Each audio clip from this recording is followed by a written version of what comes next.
سفر کا مہینہ عورتیں کیا کہتی ہیں؟ خالی کا مہینہ ہے۔ آپ کے گھروں میں جو نظریات اور معمولات ہیں آپ غور کر کے دیکھیے، آپ ان کو ایک لسٹ بنائیں اور چیک کروائیں، آپ دیکھیں گے کہ اس میں اکثر چیزیں جو ہیں وہ خرافات شامل ہو گئی ہیں۔ میرے آقا صلی اللہ علیہ وسلم کے دور میں ماہ سفر کو منحوس سمجھا جاتا تھا، یہ کفار کا عقیدہ تھا، کفار کا نظریہ تھا، ان کے خیالات تھے۔ سرکار نے فرمایا ولا سفر، سفر کوئی چیز نہیں ہے، اس میں کوئی نحوست نہیں ہوتی۔ ہمارے گھروں میں سفر کا مہینہ عورتیں کیا کہتی ہیں؟ خالی کا مہینہ ہے، اس میں شادی نہیں کریں۔ کیوں بھائی؟ نحوستیں نازل ہوتی ہیں، شادی کریں گے بے برکتی ہوگی۔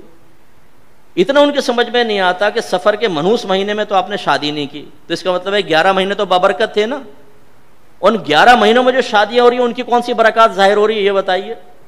کس نحوست سے بچنا چاہتے ہیں کہ سورہ آٹے کی گولیاں بنائیں، سورہ مزمل پانی میں ڈال دو جی، کراماتی مچھلیاں وہ گولی کھا کر ایسی دعا دیں گی کہ پیر اور فقیر کی دعا بھی کیا اثر کرے گی، وہ مچھلی کی دعا اثر کرے گی اور بیڑا پار ہو جائے گا۔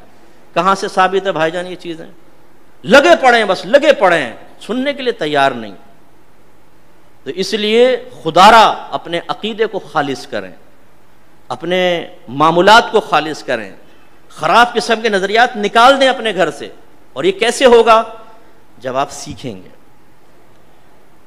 آخری ایک بات عرض کر دوں، سیکھنا کسے کہتے ہیں؟ ہمارے نزدیک سیکھنا اسی طرح 4 اسٹیپس میں کمپلیٹ ہوتا ہے۔ نمبر 1، آپ غور سے سنیں، سمجھیں، یاد کریں اور بیان کریں، ٹھیک ہے؟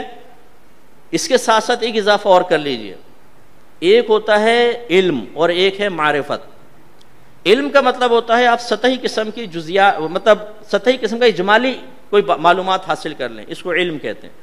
بس انہوں نے کہا جی وضو کے 4 فرض ہوتے ہیں اور وضو 2-3 چیزیں بتائیں جس سے ٹوٹ جاتا ہے، یہ علم ہے، معرفت نہیں ہے۔